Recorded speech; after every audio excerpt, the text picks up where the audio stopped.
Welcome back to the 365 Driven podcast. Today, we've got a good friend that I've got to know over a few years through the Arete Syndicate because she is the woman behind the scenes. And I've literally seen her backstage at these massive events, running around with headphones on, trying to coordinate 100,000 herding cats and doing crazy things. She's definitely the COO in the background. I mean, you guys know Andy Frisella and Ed Milet with the Arete Syndicate, but I think she's the puppet master behind the scenes. I think she's really doing all the operations. You know, these guys get to enjoy the perks, but someone has to do the work. So Emily Frisella, she's a multi-passionate entrepreneur. Hey, you put in a lot of work. You really do. And you put these events on and they're very special. And I can see your fingerprint in all the things that go on these different events that you guys put on. So well done on that. So, but you know, you've been an entrepreneur since age 20, and we definitely want to hear that story because there's some funny things that you had to do early on in your entrepreneurial career. But nowadays, you're the founder of the Paper and Plan Company, and you're also a cookbook author, but you've also got a new book that it's called Relationships First, and we'll get into that as well. So we're going to talk about relationships. We're going to talk about planning and organizing to get your year on track because we're in a new year here, and I thought we'd bring this expert in that does both of these exceptionally well. So Emily, welcome to the show. Thank you. Thank you so much for having me. I'm excited to be here. So let's get into the planning part first. People are really struggling nowadays. They don't have calendars. They don't know what to write. They don't understand how to get their lives out of chaos. What are the best ways that you can get them through that? Well, I think a lot of times what it is that people, we tend to overestimate what our brain capacity can hold. And it stresses us out because we think, oh, I'll write it down. I'll remember it. I'll remember it. And you keep piling on this, oh, I'll remember it. Well, you can only do that so long before you drop the ball on something, and that can be a domino effect. So I've always been like a crazy planner. I've always liked to see things written out on paper. I'm not like I always tease that I don't like technology. That's why I started a paper company, because I like to see the visuals of it. I've kept a planner since I think junior high, like maybe seventh grade. And it's actually saved my ass a few times because they'd be like, well, where were you here? You know, in high school, they thought I was skipping school. I'm like, well, actually I was XYZ. They're like, man, we wish all students kept planners. And it was like such like a little trophy for me to hear that, because I was like always such like a geek with it. But I started because, especially in business, as you get busy, there's so many moving parts all the time where I don't use my planners just for, oh, it's a doctor appointment this day, or, oh, it's a podcast this day. I use it to plan my goals though, too. So like, if you see my planner that I keep, I goal set backwards through this. I set my goals of what I need to achieve by August 15th. I work myself backwards. That's how I always goal set, is working backwards. So it's important because a lot of people don't take the time to really lay out their life. They live on a day-to-day basis, knowing what their goal is and what they want to achieve, but have they actually put pen to paper to map that out? And that's really where the planning comes in, you know, as my strong suit is like, to goal set for Andy's brands, for Arete, for my companies. It's like, I use my planner a lot for that, to make sure that I stay on track every single day, that I can hit our goals. I can hit our numbers. I can hit everything that I need to do. If KPIs, if you will, to get to that end point. So where did you learn this? Because it's not a normal behavior. Did you follow somebody early in your life? Was there a mentor, or where did you pick this planning thing and working backwards from the goal idea? I have no idea. I've always been this way. It's just the way I've been wired. I mean, in fifth grade, I took my parents' pantry and organized it all and labeled the shelves of shelf A, shelf B. And I made them like an inventory list on the computer of where to find the Ritz crackers and where the cans of green beans were at. And like, I've always had this like, almost like Andy teases because it's like, I have like OCD, but he's like, it's like a problem because I want everything in our house organized, every closet, every drawer, everything. I'm like a maniac. And I'm not saying that's healthy, because it's like, it gives me anxiety if it's not. So I feel like it's a little bit of that. But it's really just, I found through putting that stuff in place that I actually like can breathe, you know, because especially with having businesses, we always feel like we're almost suffocated. Like there's always an elephant on our chest and we can't quite breathe easy. But I know that if I am taking the time to plan out my steps, to plan my life, you know, and execute on that, I'm going to get the result that I want. And that's really all it boils down to, is that I know that me putting this time, yeah, it looks pretty, whatever it is, but me doing that is what is getting me results in life. So why would I ever want to stop that? And as far as the goal setting backwards, it's just something I found, because I would set a goal and then I would fail on my goals early in my years because I was never assigning the tasks. I would look at it as a macro thing. Like, let's say, you know, as a kid, like, oh, I want to save $10,000 by my next birthday or whatever. Well, I would just say that it was an empty goal. It wasn't like, okay, well then every month I need to save this, and every week then I need to save this. I never looked at it that way. And the money saving part was always a thing for me because I wanted to be an entrepreneur my whole life. You know, I worked 2 jobs since I was 14 to buy my first house when I was 19. I bought my first property for my first business when I was 20. So saving money was always a big thing for me to make those things happen. Mhm. And that was really where the goal setting backwards, where I realized like, I need to actually plan out on a micro level. What am I doing every single day or every week or every month to get to this end goal? And I goal set 5 years out, 1 year out. Sometimes it's 2 months out. It depends on what the task is. So full disclosure, you're speaking Mhm. my language. I know this sounds Good. really weird to most people. Like what you just described is you know this is really weird for most people. Yeah, I was it the same. is. I was the same way. I can completely relate to this. And this is definitely going to Awesome. make you laugh. Remember when we had CDs and DVDs? Oh yeah. I guarantee you had those listed in alphabetical order, didn't you? I knew, I was just about to say that when you said it, like alphabetical order, right? So the music was definitely alphabetical order by the artist. And Yes. when I had the DVDs and the Blu-rays, initially I tried that. I tried to do them alphabetical order, but then that wasn't good enough. So I had to divide them by genre. So I had the horror Okay. section, I had like the Yes. action movie section, but then those would be alphabetic in those. And even Yeah. my wife would see that stuff. And when we started dating, she's like, this is really weird. Like you have everything organized. And here's where it gets even more weirder. I take it another level of weirdness. You said about the Okay. spreadsheets, about you organizing your Yeah. mom's cupboard. Yes. Yeah. I had my CDs and my DVDs on an Excel spreadsheet, so I wouldn't buy the same one twice. Because I kept doing that. I'd come funny. home Yeah. from Best Buy and I'm like putting it on the shelves, like, son of a bitch, like I already have that one. Yep. Yeah. That's so funny. Cause with the CDs, that's definitely what I did because, well, back then, I mean, we didn't have CD player. Like you had No. to have, I mean, You had my to find car it. How do you was, had find the it? cassette Right. tape with the wire that you had the CD Walkman thing Yep. too, that would play That's CDs, it. but you'd be driving and you had to find a CD. So I put them in alphabetical order so I could like find what I wanted Yep. right away.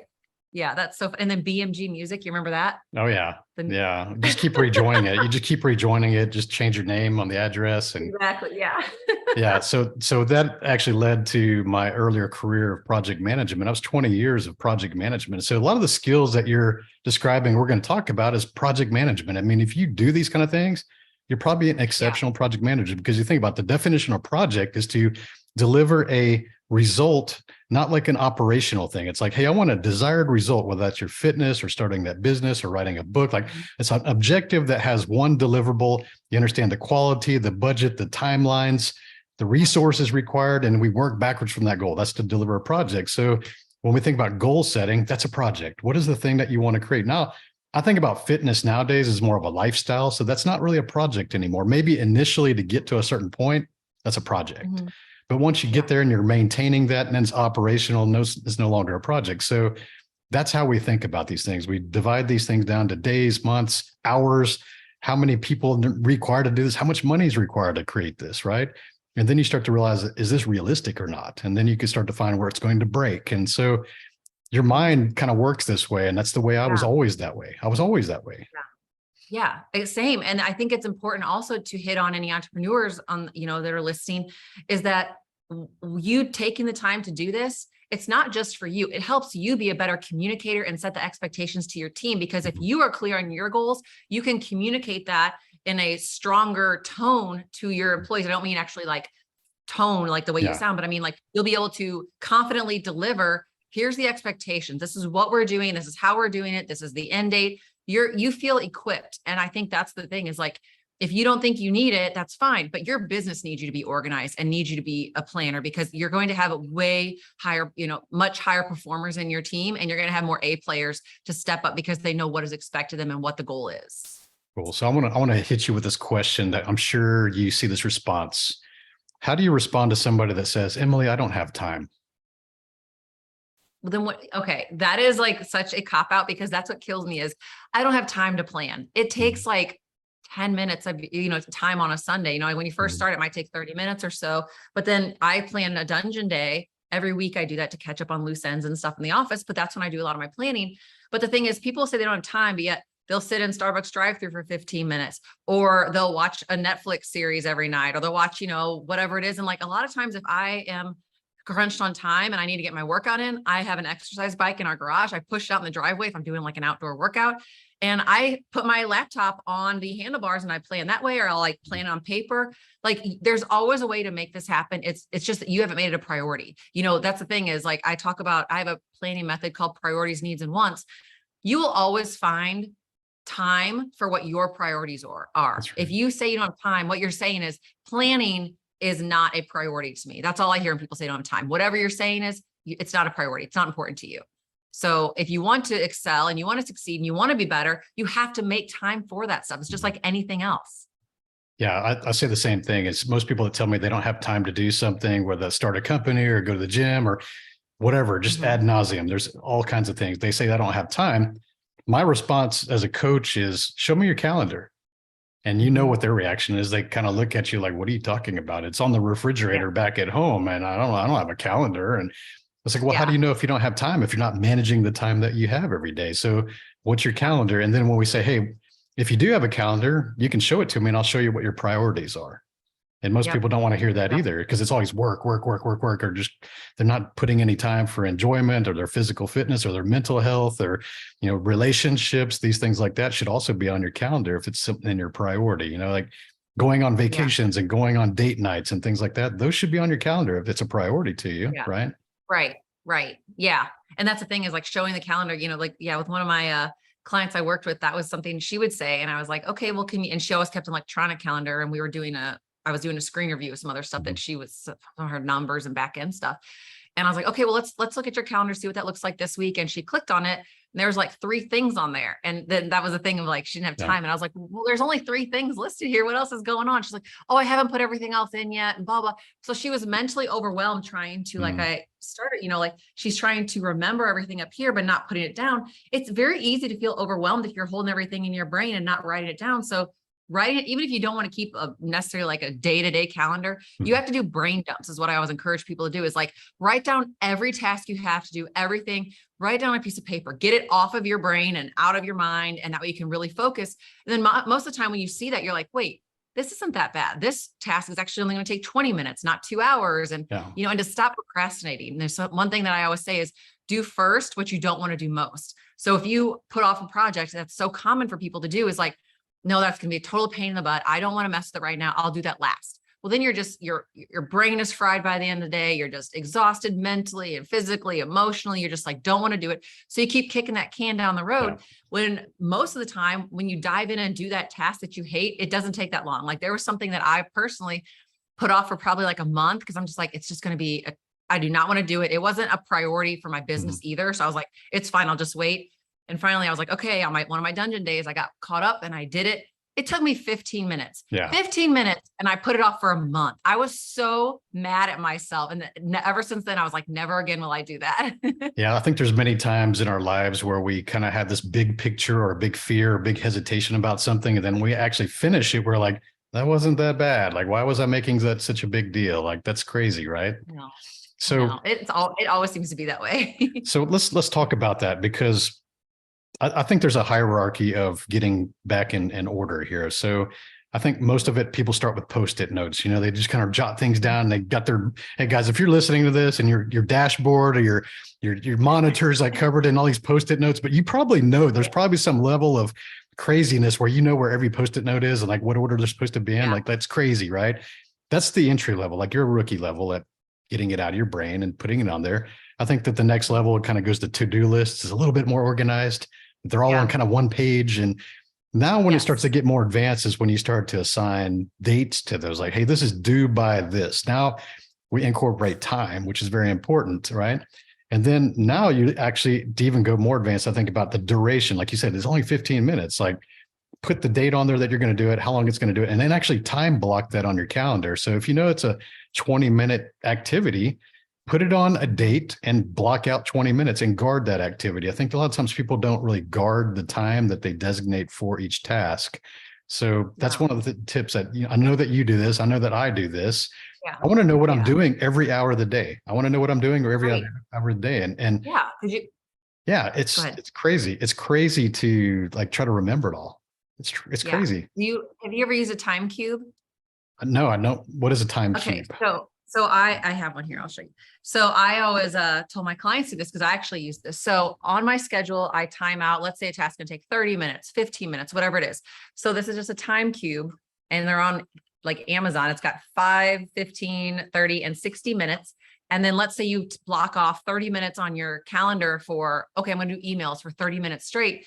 You just press the on button and then put the 30 sign up, then it goes beep, beep, and it counts down. It's got a digital display and it counts down. Look at 30 this. minutes. This is cool. And then when your time is up, it goes beep, beep, like a little alarm and it beeps off and it's got a little light on it underneath the number here. Okay, I'm getting that. I am getting that. Yeah, it's on Amazon. I think they're like $19. But the reason I like that is not just because it keeps you focused. It almost becomes a game for me because I know that like my phone is face down, so I don't have any distractions. Yes. I never get text messages or notifications to my computer because it's super distracting. And so I know that, okay, I've got 30 minutes and I will literally just sit down and crank it out and I'll watch the little time like, oh shoot, I've only got 5 minutes left. And I wrap up when the timer beeps, my task is done. And then I'll check my phone, go to the bathroom or whatever. But the time cube has seriously helped me so much to really stay on track with my time because again, it's almost like a game. How much can I get done in 30 minutes? Yeah. You know, my wife uses a time cube. It's called Waze. Whenever we're driving somewhere, she tries to beat the clock. It's just like this internal. Oh, I didn't have a GPS. I'm like, oh, it's going to take me 23 minutes. Yeah. Right. I'm going to get there in 22. I'm going to get there in 22. You know, I'm going to haul ass and get there early. That's how we do things. Yes. So that's the driving time cube. So the thing about the tasks here. Okay. You just mentioned something that's very important. I want to cover back. You talked about having your notifications and your ringers off. I'm the same way. Explain why that is so important.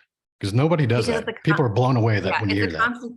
Yeah, it's a constant distraction. And I do it on my Apple Watch too. Like I silence everything because, and the reason I put my phone face down is we do this at dinner time, anytime we're together, we put it face down because if it's face up, you can still see out of your peripheral vision, a notification come up.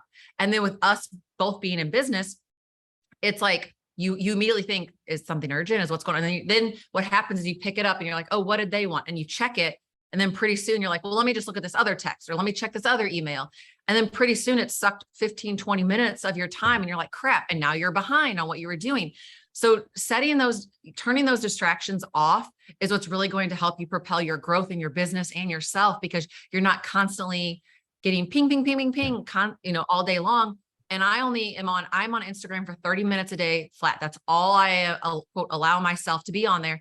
I check my times. That's another thing when people say don't have time. Look at your screen time on your phone. If you have an Apple phone, just swipe right on it. And then it'll show you how long you're on your messages, your Instagram, your Gmail, whatever. And then you'll be so disgusted at times when you see that. You'll be like, what the heck? Like the other day I was on Instagram for 48 minutes and I was like, oh my God, I wasted so much time on there today, but it's just a few minutes over my, regular time. But, I think that's one thing people have to use to. You're not going to miss out. And I think there's rarely ever emergency so big that it can't wait 30 minutes. So it's getting rid of those distractions. And one of the best things I ever did was honestly getting rid of the notifications on my laptop because I could mute them everywhere else. But if I'm on a Zoom call or whatever, and I get these little slider bars coming up with a text message for work or whatever, it breaks your concentration. It's very important because I think this is such a thing that people just don't really understand. I mean, we think like, okay, we got this device and it makes notifications and it bings and things like that. That's like useful. We should totally utilize those things. And guys, ever since I left corporate full time, which was back in 2015, which I had to be on call because oil and gas 24/7 operations going on somewhere in the world. I had to be that one that had to take a phone call at 3 a.m. sometimes. So after being in that situation for so many years, it's like, no more. I'm not going to be tethered to this device where it's always at my beck and call. And I think that what I do nowadays is I actually keep my phone always, the ringer's never on, never, not even when I'm ready, available. Basically, I have it face down here next to the keyboard. And when I'm available for calls, I'll just turn the phone over and I won't even hear the ring. I don't like hearing a ringer at all. I don't even want to hear that sound. So if I can look at the screen and I see that it's ringing next to the keyboard, I'll go, okay, do I want to answer that in this moment or not? Who is that? Is it a junk call or is it a name that I recognize? Maybe I'll take the call. So if it's not scheduled, you're not going to call. And I know that that's when we get to be very busy and we're professionals, our friends respect those boundaries when we create those for them. So even my best friends, they're not just going to call me randomly. They're going to go, hey, can we talk at 3:00? I'm like, cool. Like we'll put you on the calendar because I want to be very present. Just like you and I are very present in this moment. I'm not worried about what's coming up the next hour. It's written down. We're going to get to that. Right. Yeah. Yeah. And I think that's so important to say to, it's like setting that boundary because, busy understands busy. When you have people Yes. that are doing stuff in their life, they understand that you're not always readily available at any moment. And what my girlfriends and I do, if we need to talk, we're like, hey, we always say like BS, that's our bullshit. Like if we just want to chit chat, like, hey, BS ? And then we're like, no, but 4 o'clock. So Yeah. we always like give each other like a little text heads up, like, hey, are you good? Or like, one of my good friends, Dr. Gabrielle, which I believe, Dr. Gabrielle Lyon, I like love her. Her and my other girlfriend do this is if they call randomly, they're like, hey, am I interrupting your flow? First thing they say, it's not even hi. And I'll say, yeah, I'll call you back later. Okay, cool. Bye. That's it. And it's like, it's being able to, again, like, can you make space for them right now? And you know what? I might be in a project where I don't want to break my concentration because I'm on you know how it is, I get that momentum, you're on a roll, you're like connecting all the fuses in your brain of how this project is going to work. And it's being respectful of people and not taking that, personally, because they're not doing it because they're saying, hey, I hate you, I don't want to talk to you. It's like, now is just not a really good time, and I think I love that about, like putting your phone down and with the ringer off. And when you're available, turn it face up. And then if you want to accept the call, great. Because that's like the tragedy of technology is that it's truly lassoed our lives and taken so much from us because now we all feel like we are like at this little devices beck and call all the time. And it's bad because people know they can reach you at any time.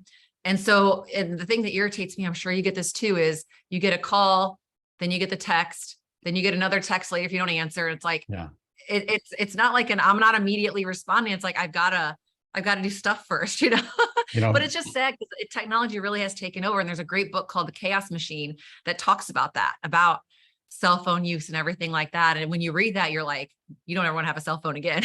Yeah. I want to talk about the forms of communication here because we have texting, emailing, DMs, all these different things, right? I don't like texts. I don't like texts at all because I think the intention behind when most people send you a text is they expect you to react right away. They think that's like a live conversation. And like you said, you're not in the flow. Like you're focused on things, your buzzer's turned off.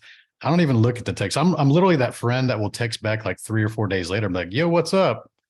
Because I don't really value texts. And I think that my favorite form of communication is email because I can answer it on my time. And most people that send an email they're not, thinking they're going to get a response in 5 minutes. Yeah. So it's kind of like, hey, throw it out there in the ether and it comes back maybe next day, a couple of days. Okay, cool. So I like the emails. And so there's a hint, guys. If you need to contact me, email is the best way to do that. Now, here's the other thing about email. Too many people let that run their lives as well. I've been a guest on so many shows, and sometimes I'll hear the host and their little ding, ding, like in the background, and that their inbox is popping at them, making a sound on their podcast. I'm like, how can you live like that? Would drive me crazy just hearing this dinging all day. It's ridiculous. Yeah. And I think that's important what you said. It's about, all these forms of communication are there to help improve our lives, is not to run our lives. And, like you said with email, it's like, you can't expect an immediate response because when someone emails you, their level of urgency is not the same that yours is. So if there's something very important, they're probably going to call you or text you or whatever. And if they don't have your phone number, it's probably not, you don't have that relationship with them for it to be an urgent matter. But I think what's also is important to express to people is if you email someone and they don't email you back for a little bit, you can't get upset because you know what, their life is busy. Like I'm sure like you, I have 8 different email inboxes that I have to go through every day. I can't get to every email every day. Sometimes it takes me a week to get back to people, not because I'm, being delinquent with it, but I can't, there's too much input for one person to have the output. Right. And I think that's important that we all need to understand that everybody deals with a massive amount of input in their lives more than they can have the output. So it's trying to find a balance there where like you love email. I'm somebody that likes text because I'm always on the go. And so then I can just voice memo it or send them a voice note back and just shoot it off because emails, again, I think it's because there are so many inboxes where it's almost like, like just overwhelming at times. But the text I like, but again, it's understanding that I may not get back to you for a few days, or sometimes it's been 2 weeks, but I do like that, now Apple has the unread feature and the pin feature. So I can put pins at the top of ones that I really need to get to or follow up. And that's how I use it as organizing, like on the road. So let's say you were to text me and you said, hey, are you free this day for a podcast? And if I don't have my calendar in front of me, I could just pin that text and it goes to the top and it's a big bubble. That's my reminder every day. I go through those bubbles that I pin and I know it's a follow-up point. So that's a good way to kind of keep some organization. So if you say, hey, I need a report from such and such, and I have to do that, I can pin it, go back at the end of the night and do it. It allows me to keep up on my work that's required, done via text. And that is the only downfall, is like with email, you can mark it unread, put in a file of things you have to follow up on. That's how I do it with text messaging. Well, see, I didn't even know that you could pin a text. See, I learned something new today. See, always Yeah, learning. I'm always learning. Yeah. So if you have an iPhone, if you hold down the message, like if it says like Emily Frisella and you see the message, you hold that down and then you'll see a little drop down menu. It'll say pin, you pin it, it goes up to the top and you can pin Stays 9 there. conversations at a time. And then when that's done, then you just hold down the little bubble and then you can hit unpin and it just goes down in your feed. Okay. I'm going to use that. That's pretty cool because Yeah. things do get buried you'll love pretty it. fast. That's good stuff. So Yeah. even an email Yeah. box, So guys, if you guys you are kind of see like, oops, okay. I was trying to show you the little bubbles at the top there. You can kind of see how those are. Yeah. Okay. Yeah. I use that to put my clients up there and my mastermind groups up there. So they're kind of, I don't miss messages from them, but that's exactly what that's okay. how I started using it, is like the people that I communicate with the most. Got it. Yeah. So, and while we're on the subject of emails, people, if you're really getting stuck in your inbox every day, that's another nervous habit or kind of an anxiety thing. If you're always looking in your inbox all day long, that is not good for your mental health. And I was very fortunate to have a supervisor early in my career that called the inbox the OPP, which means other people's problems. So he looked at emails. Emails are other people's problems. They're not yours unless you're the one sending them. Then you're putting it in somebody else's OPP box, right? And so think about that kind of stuff. And what I used to do, even in the very busy project management world, is I would designate time in the morning and in the afternoon, just a 1 hour block in the morning and a 30-minute block in the afternoon. And I would not look in the email box outside of those hours. I trained myself like, hey, at 8 a.m., I'm going to look in there for the first hour because people, international time zones, a lot of things happen in the morning. Boom. In the afternoon, 3:30 p.m. So I still have time to react if there's needed time after that, but I would not look at it. And some people are just like every day, it's like this nervous habit thing. Like they keep looking in their inbox. That's got to drive people crazy.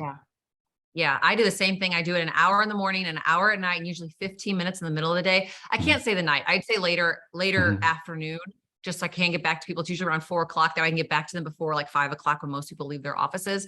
But that's what I had to do, because otherwise it could be a full day and then it sucks your time. It's like you look up and it's like 2026 outside because just so much time went by in that. So yeah, I think that's just such a great tip. And it is something that obviously you do and I do. And it helps to manage the chaos. Cause like you said, it really is other people's problems. And then they're wanting your urgent response to that, which it's not required. That's it. So one more topic on the planning and organization here. So you get all these tasks, you get a bunch of them coming in. Teach people how you organize them and prioritize things. Sure. So I write all my tasks down for no matter what company. So Andy and I together run 11 different companies. And then we have like our things we work on together. So I write down every task in every business, whatever it is. And then I go through and what I was talking about, my priorities, needs, and wants, how I plan. You don't need it. I have a notepad for it. You don't have to have a special notepad. You can write on like a back of a piece of junk paper, receipt, whatever it is. And I title it priorities, needs, and wants. I write down all the priorities that I have to do that week that are required, non-negotiable. Then I go to my needs of things that I need to do. This could be something that I'm looking at that I need to get done to be ready for a meeting the following week. Maybe it's research, maybe it's whatever it might be.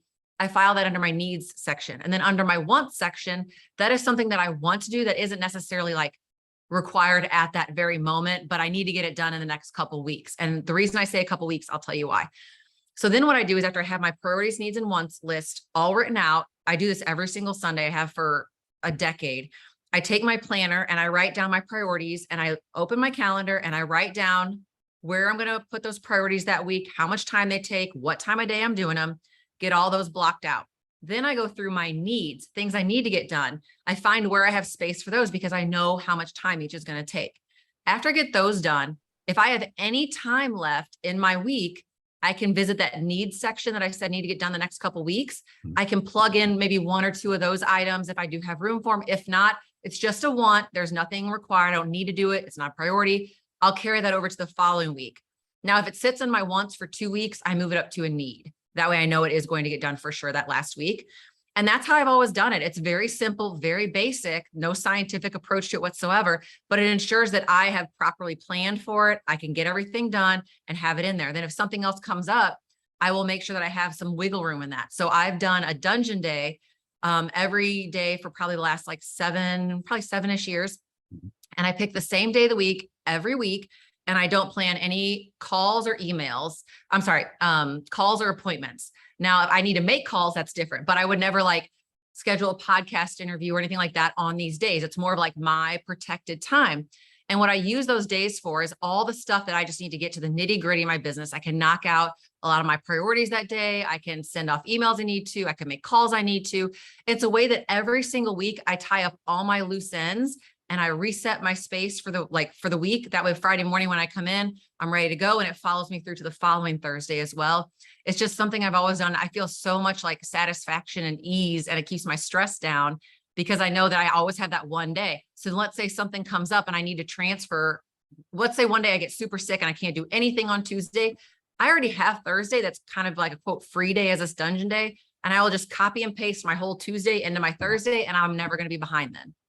You know, I like that because I actually take dungeon half days almost every day and then take a dungeon Friday. I like what you call it, a dungeon, because it's kind of just isolated, keeps you away from things. And yeah, so if you look at my Calendly link that we all send out to schedule things, podcast meetings, there's no Fridays available. There's no Fridays available. And even if you look down to the Monday, Tuesday, Wednesday, Thursday, one of those days it'll be mornings only. The next day it'll be afternoons only. The next day will be mornings only. The next day, afternoons only, because I like to have that flexibility. Like you said, we'll have the schedule things that are like, I like to group them together. I wish somebody would make an app where it was like a Calendly link where you could go, hey, I'm available 8 hours, but then if somebody selects one block, then it only shows the two that are adjacent to it. So it compresses those times. Yes. And then the next person that kind of sees the same link only sees the ones next to those blocks. And that way I get all my meetings compressed. Because what I don't like about Calendly is if you have an 8-hour window, somebody's going to pick one here, then randomly there's going to be another one stuck in here. And then it's like, man, I just want to close those gaps so I can have the day to do things that I want to do, you know? Yeah. And it's hard because that's actually, you know, with my coaching business, that's what I was doing. It's because it's like, you know, work with clients, it's different times work for different people, you know? And it was hard because I had to change that, because it's like, it was where I would have a call with a client at 10 and then I'd have an hour wait, and then I'd have another one, and then I'd have 2-hour block, and then I have another call. And it's like, I didn't have enough time in between these coaching calls to get my stuff done and really deep dive and get some deep work done. So yes, compressing those together to where like, okay, all of my work that requires, you know, other people require my attention are done in these 4 hours this day, and the rest can be mine to do whatever I need to do or want to do. Yeah, because a lot of times when we do put our fitness calendar, things like that on it, we should have that on there. We should guard that time. But sometimes it just doesn't fit. You know, you got to cram something in there. So you try to look for the little gap that you can go get a workout in. Yeah. And it sucks when you only have an hour. You're like, oh man, I only got an hour, but I'll do what I can. Like you said, you literally push the bike out on the driveway. I remember Andy even showing a video of him coming home, and you're like out there riding your bike on the driveway, and he's trying to embarrass you.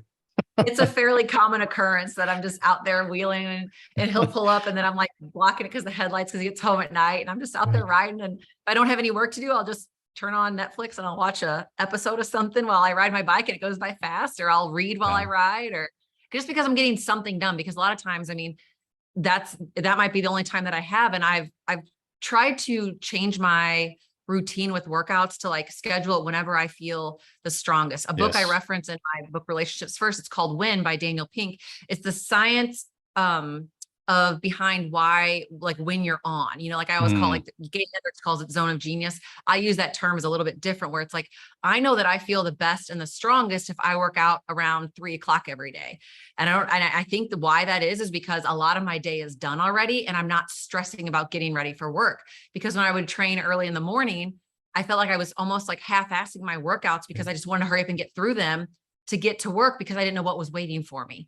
So I found that, okay, now every day, 3 o'clock, that's when I should schedule my workouts. If it's here or there an hour, it doesn't matter. But I found that's when my best time is to get that done. And it's my best time for work that I'm, you know, face to face with people is usually between 10 a.m. and 2 p.m. because I like the mornings to myself to, you know, get ready and, you know, get a lot of work done and get a handle on the day. So it's really also, you know, if you're an entrepreneur and you have the freedom to manage your own schedule, it's finding when do things work for you best to serve you best. Because if you work out in the morning, it's always half-assed. Guess what? You're not going to have the results you want if you just rework your schedule a little bit to do it when it's the best time for you. So you and I are actually on the exact same the flow calendar right there. That's the way it works. Yeah. Because I also think about this because when we work a traditional career, you have designated hours, you have to be there, you can't take a nap, you have to do things like rigid, right?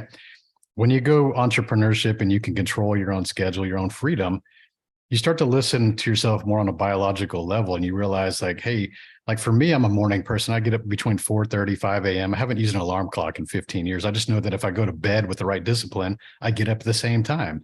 And Yeah. I'm on fire. Like I'm ready to go. Like at 4:30 in the morning, I get out of the bed, I go straight to the coffee machine, but I'm already awake. I'm like, my mind is on fire. So what I've learned is that the creative zone for me is that time, usually between 6 a.m. till about noon. Like I'm mentally on fire. So I should be doing things that are creative or analytical or focused on interviews and things like that. Okay. Then I kind of hit this dead zone, like right after lunch, like most people, where I'm just kind of brain dead. And I used to fight that. I used to just drag ass for 2 to 3 hours when I was kind of like lethargic. And I realized like, hey, all these major companies know that, hey, naps are really a boosted productivity. And I was like, well, let me go try that. I'll go set an alarm for a nap, obviously, because I don't want to sleep for hours. So I'll set a 45-minute. And normally I'll just kind of knock out for like 30 minutes. And I found that if I can just sacrifice that 30 minutes at 2 p.m, that I gained 2 hours of productivity on the back end, and I'm not lethargic. I felt like I just woke up again in the morning. And that's usually when I go to the gym. I'll usually go to the gym between 2 to 4, that type frame. And like you said, I'm very strong at that time frame, especially if I had like a 20, 30-minute nap before then. It's crazy how your mind control your physical state. Yeah. The mornings, absolutely. I'm not strong. I'm not strong in the mornings. I don't feel like I go to the gym. No. I've tried it 6 a.m. I can go for a walk and do these low intensity things. Totally. But lifting heavy, like I'm just not there. I don't know if it's because I didn't eat like soon enough or what, but I just don't have the strength in the morning. That's how I feel weak in the morning. Like I feel like my body just not woke up. It's not ready for any sort of like stressful activity or to be put under anything stressful like that. But yeah, a walk, something like that, easy peasy, that's fine. But yeah, because like I feel like I want to get the most out of my workouts, and that's honoring that time, because as you said, it's like, that's when I feel like 2 or 3 o'clock. That's kind of when I hit my slump. But that's actually why I started working out at that time. So I'm like, okay, my brain is dead, but my body isn't. Yes. And then I'll go in, I'll do like a set of whatever I'm training that day. And then immediately I'm like fired up, turn on some great music. And then I just, knock my workout out, and then I'm done, and I'll go back to work for a couple hours before Andy gets home, and I'll start making dinner. And I found a really good rhythm, to make it benefit me. Yeah. I'm going to bring up a phrase. I'm going to make up a phrase here. We see this on the internet so much. Time shaming, right? People that are like, you got to have the miracle morning and you got to get up at 4. I get up in the morning. You get up early in the morning, but I don't want to make other people feel guilty because they're night owls, because their biological calendar clock is different than mine. And, some people are higher performers at 3 a.m. and they can just stay up all night and do things and make some crazy progress. That's awesome. Yeah. Listen to your body, start to think about this, and quit listening to people that are telling you, you must get up at 5 a.m. and you must make your bed. I've tried that before, and Lisa's not too happy if I try to make the bed and she's still in it. That just doesn't work. Right. So, you got to basically just think about, where do you shine and guard that time? Like, it would make no sense to me knowing that I'm mentally on fire in the morning to go be physical. Like, that wouldn't even make any sense to me. I know. And I love like, the time shaming. People do that so much, where like the only way to be successful is if you get up at 4 a.m. That's not true. If you get up at 8 a.m., that's fine too. But guess what? Let's say, you're awake for 15 hours a day. Let's just say I'm awake for 15 hours a day. It doesn't matter when the hell you woke up or when you went to bed. You're both awake the same amount of time.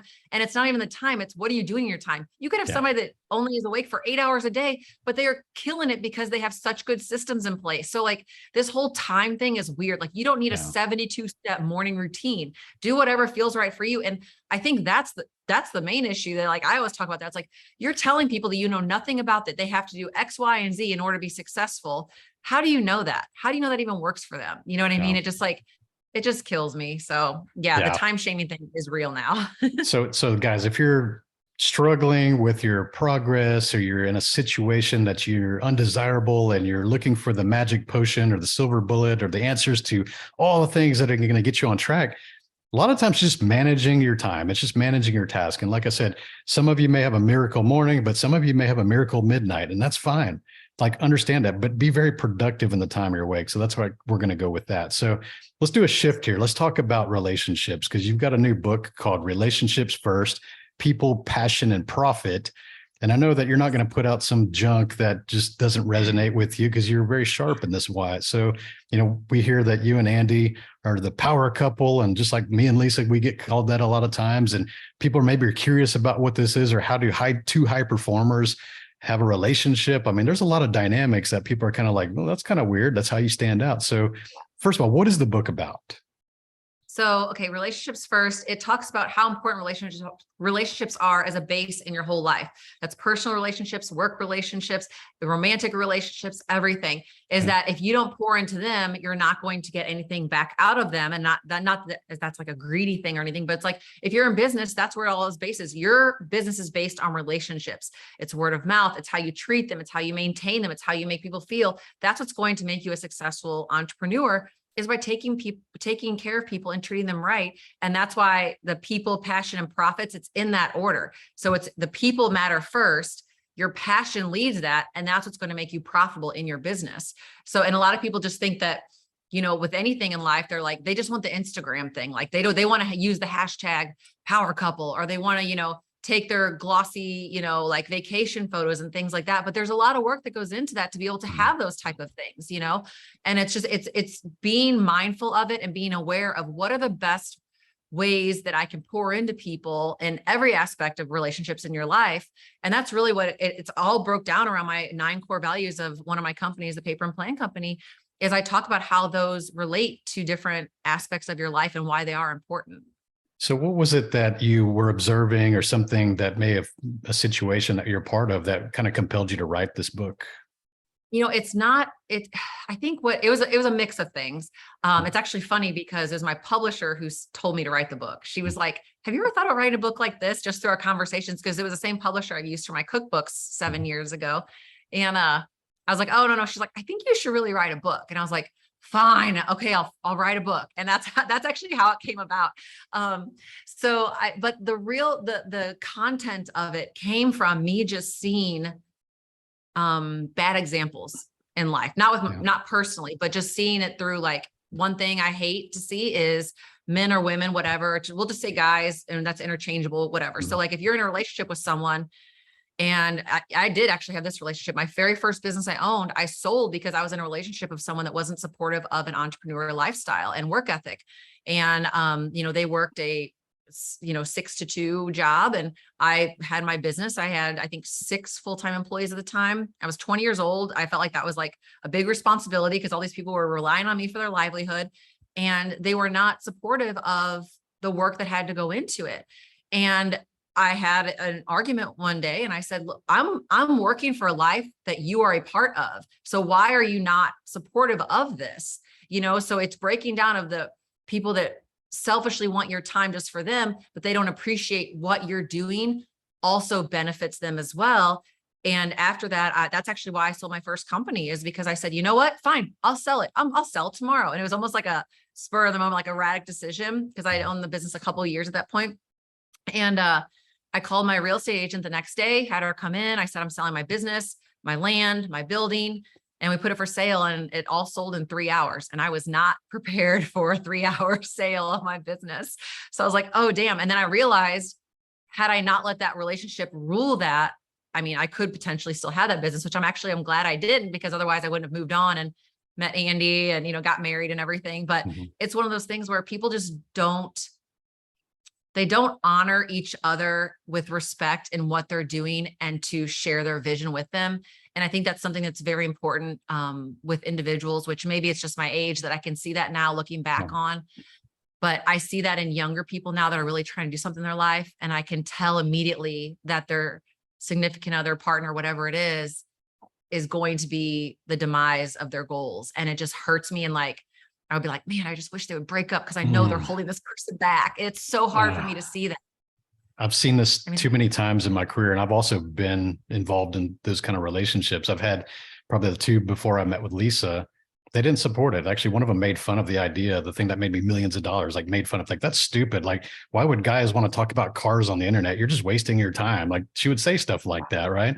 Yeah. And another one broke up with me because I was building the business, and she's like, her dad said I wasn't religious enough and that I was going to waste too much money on cars, and that I was just a bad move for her. So So Gosh. they didn't support it, the Yeah. whole mentality Yeah. of I get where they came from because I grew up in that same kind of mindset, Yep. but Yeah. they weren't really supportive of the lifestyle. And, you and I have both seen examples of this. We've seen people even at Arete Syndicate complaining about their wife or their husband. And you just know that this is likely a dead end road. If you want to get to that level, you're going to have someone at least tolerates what you do. They don't have to be their best cheerleader or always be there and Right. do things, but they have to at least accept it. And I think that if you're listening to this and you're looking at, you're assessing your girlfriend or your boyfriend or your spouse, you really have to ask yourself, are they part of this bigger picture of where you want to go? And are you guys really following the same dream? So those are hard conversations to have. Yeah. And I think I had one of the best examples growing up. I grew up in a very like blessed home. My parents have been married 48 years. My dad was an entrepreneur. He owned trucking companies and brokerage firms my entire life. And my mom was a stay-at-home mom. And it was myself and my two sisters.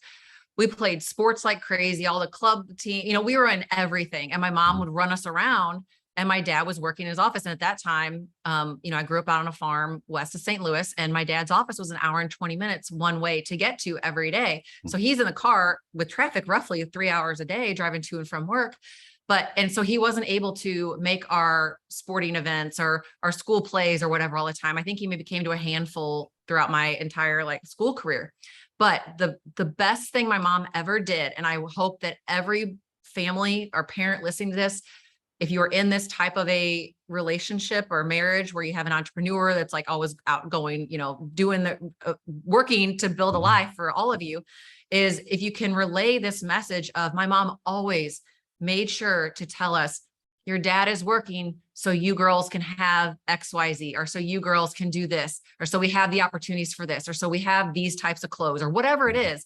And I didn't grow up like some crazy wealthy family, but we were just upper middle class family. And my dad did well in business, but she always put a purpose behind the why he wasn't there or why he was home late or whatever it was. And there was never any animosity or resentment or anything else because she made that so clear to us. She never spoke bad about him or ill will or anything. And I see women and men, but I mean, I'm not trying to pick on the women, but it does happen a lot with the women. It's like, oh, well, your dad's not here because he's got to do this instead. Oh, You're yeah. planting that seed in your child's head that their father is making a decision. They don't want to see them, that they would rather be at work. That's not the case. That is just part of the thing you sign up for in entrepreneurship or any sort of C-level, position you may have. So it's really communicating with your children as to the purposes to the why. So how do you have this hard conversation? Let's say that you're currently in a relationship, you're listening to this, and maybe that person doesn't really fit the mold of where you want to go together. So how do you address or initiate that kind of conversation? That's a difficult one. I had that conversation and it started out as, an argument, not like some heated argument, but it was, unhappy that I wasn't home and I worked a lot. And it was I remember like I took a deep breath and just kind of calmed myself. And I was like, do you want this type of life? This is what it is. And I'm not willing to compromise on that because I'm not doing anything wrong. I'm in the stages of building my company and building a business for, that I'm planning on growing and scaling. And I don't feel like you're supportive of that. Can you tell me why? And it started to be almost like a Q&A session, and it opened the doors, and it was a very calm, not a good conversation.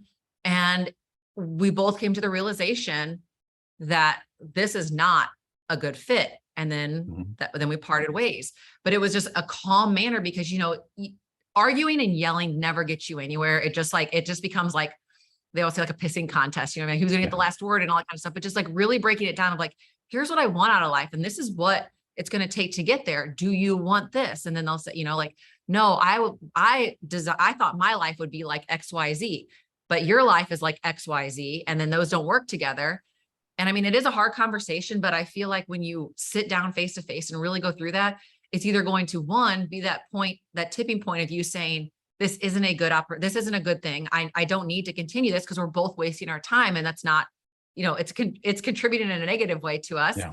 Or you're going to realize there's going to be some awakening of realizing oh, well, they're not actually mad that I'm working so much. They just wish that we would maybe go out once a week and go to dinner or something, because usually at night I'm so tired from working. That's all they actually want. Yeah. You start doing that mends the problem right there. It's really just communication. That's what everything boils down to, is just not being combative and just being able to speak openly and know that it's not to hurt feelings, it's to get to a resolve. Yeah, that's key. And I think about it as credits and points, right? We think about this. If you're in a relationship and there's more better days than bad days, or more better moments than bad moments, you got to really think about that's probably someone that's got some good value. Maybe you can work with that and they're tolerating, they're supporting their own ways. But the other thing I think about entrepreneurs is we also tend to have this habit. We think that our partners should have the same interests as us and in that space, but it's not. Like, they just got to support what you do and why you do it. But they don't need to be an entrepreneur themselves. They don't need to go stand on stages just like you. I mean, there's odd cases. My wife will not get on stage and do that thing. It just bothers her, but she loves to do the operations. So she's in the background planning the events, doing things like that. Yeah. So, we have our roles, and it's okay. We're different. And sometimes she'll have a problem and she just wants to vent to me. But as a husband or as a coach, I'm always listening for the solutions. And now I've learned to ask her, hey, do you just want to vent or do you want a solution to this? Because sometimes they do want a solution. Sometimes they want to vent. And if you're always trying to be the problem solver, that's not what they always want. So just be very communicative of those things. Yeah. And that's what I do too, is like, okay, I said, well, do you want my opinion on this or my advice, or do you just want to vent to me? Mm-hmm. And then I wait for their answer. And this is what I do with everything, like with my teams, with my relationships, everything. It's like, what do you want from me? Because sometimes, if you just want to vent, you're like, oh my God, this dumbass, blah, blah, blah. And you just want to vent, and that's it. Mm-hmm. It's just getting it out. But yeah, it's like, so if you ask, well, do you want advice? That way you're not trying to give someone advice. They're like, they don't want to hear it. So it's going to almost like agitate the issue more. Right. So if you ask, like, what do you want me to do? And listen, that's going to help tremendously as well. Again, it just boils down to just pure communication. There's a great book called, The Art of Listening to with Intent. I think it is. It's on my bookshelf now. I can't quite read it. My eyes aren't that good to see that far. It's in your alphabet. It's in alphabetic order, so it probably wouldn't take you long. It's in the white section of my of my book, color code. But yeah, it's like The Art of Listening with Intention, and that's a really good book to read because it's very simple. It's very easy read, but it just like really lets you pick up on cues from other people. Well, good stuff, Emily. We're wrapping here at the end of the episode, and it's been a great conversation. We got to learn about organizing, planning, setting goals. I love it. Prioritizing things. I mean, all the things that you and I are kind of wacky. I didn't realize how wacky we both were in that regard, but we are. Yes, I'm a psycho. so good stuff. And, if people want to get a hold of you or find out what you're doing in the world, what's the best way for them to reach you? Just Instagram at Emily Frisella. And then you can click the link in my bio and there's all different contacts, whatever, but just Instagram's always the easiest. Cool. You're not shadow banned over there anymore?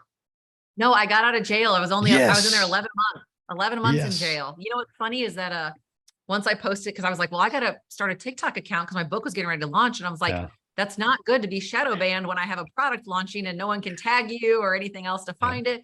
So I was like, I'll open a TikTok. So I started TikTok, which is like a whole different world, I feel like. Yeah. And as soon as I linked my TikTok on my Instagram and said like, oh, follow me here, miraculously, the next morning, my ban was lifted because I was promoting TikTok. I guess. I don't know. I guess so. See, guys, you can be super nice and Zuckerberg can still lock you down. See, it just happens. Happens to the best of us. So great episode, Emily. And thank you for being on the show and spend some time with us. Oh my gosh. Thanks for having me. No, it was great to talk to you. All right.